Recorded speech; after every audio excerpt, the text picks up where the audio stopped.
এটা যদি কোনো পশু পাখি জানতো তাকে জবাই করে তোমরা খেতে পারতা না, কারণ তার শরীরে গোশত থাকতো না। যেই কবরে আযাব হয়, শাস্তি হয়, ওই কবরের আযাব সম্পর্কে মানুষ জানে না, কিন্তু পশু পাখিরা কবরের শাস্তির আওয়াজ শুনতে পায়, কিন্তু তারা আগাম জানে না যে কবরে আযাব হবে, কবরে শাস্তি হবে। আল্লাহ কোরআন হাদিসের মাধ্যমে মানুষকে জানিয়ে দিয়েছে। এবার আল্লাহর রাসূল আঙ্গুলের মাথা দিয়া মাটি টানে আর বলে, একজন নেককার মানুষের যখন মৃত্যুর সময় হয়ে যায়, যখন তিনি মৃত্যুর বিছানায় পড়ে যায়, তখন তাকে স্বাগতম জানাইবার জন্য লক্ষ লক্ষ ফেরেশতারা তাকে রূহ নেওয়ার জন্য চতুর্দিকে দাঁড়িয়ে যায়। আসমান থেকে একদল ফেরেশতারা জমিনে অবতরণ করে, এরপরে তার রূহটা বের করার আগে বলেন, ইয়া আইয়াতুহান নাফসুল মুতমাইন্নাহ ইরজিই ইলা রাব্বিকি রাদিয়াতাম মারদিয়া ফাদখুলি ফি ইবাদি ওয়াদখুলি জান্নাতি। হে নেককার আত্মা, নামাজি আত্মা, দিনদার আত্মা, ভদ্র মানুষের আত্মা, বের হয়ে যাও। আল্লাহু আকবার। দুনিয়ায় তুমি অশান্তির মধ্যে জীবন কাটাইছো, তুমি এখন আরামে থাকবা, বের হও। আল্লাহ তার অন্তর্দৃষ্টি শক্তি খুলে দেয়, সে দেখতে পায় অসংখ্য ফেরেশতারা তার রূহ নেওয়ার জন্য চলে আসছে। তাতানাজ্জালু আলাইহিমুল মালাইকা আল্লা তাখাফু ওয়া লা তাহজানু।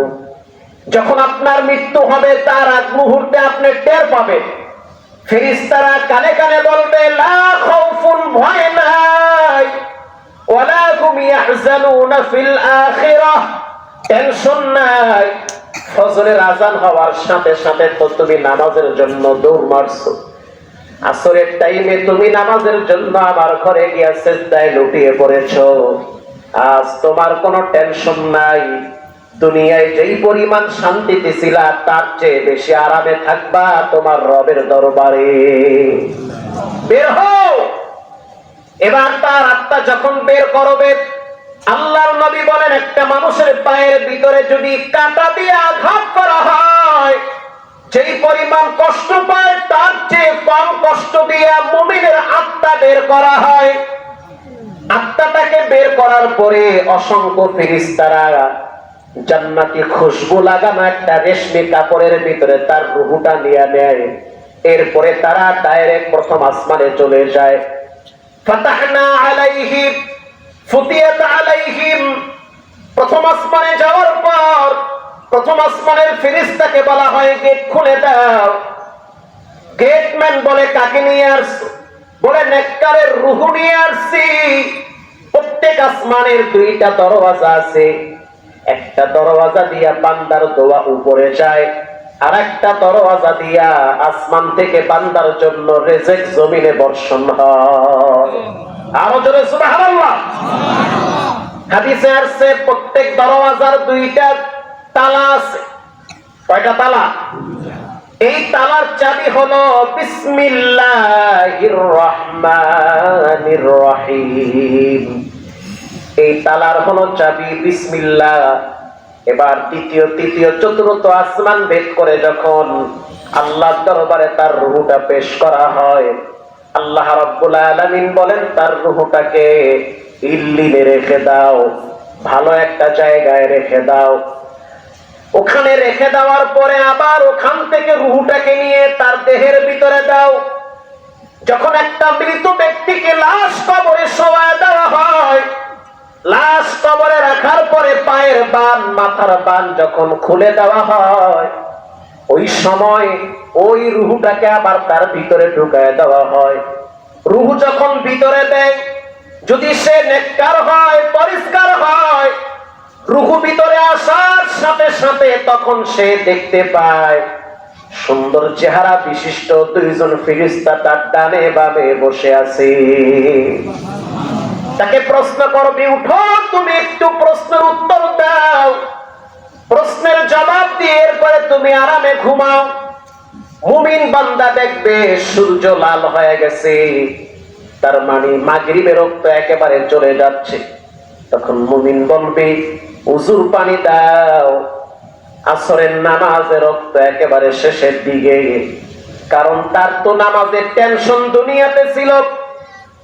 মানুষ তো অভ্যাসের দাস, শরীরের নাম মহাশয়, যা দেয় তাই সয়। কথা কান না, শরীরের নাম মহাশয়, যা দেয় তাই সয়।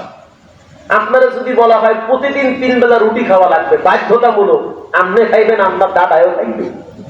কথা কান না, শরীরের নাম মহাশয়, যা দেয় তাই সয়।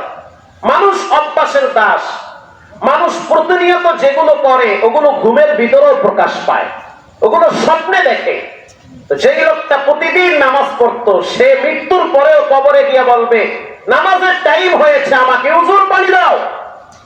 হাদিসে আসছে যে আওরাহা আ'আদাল্লাহু লাহু নুজুলাহু মিনাল জান্নাহ,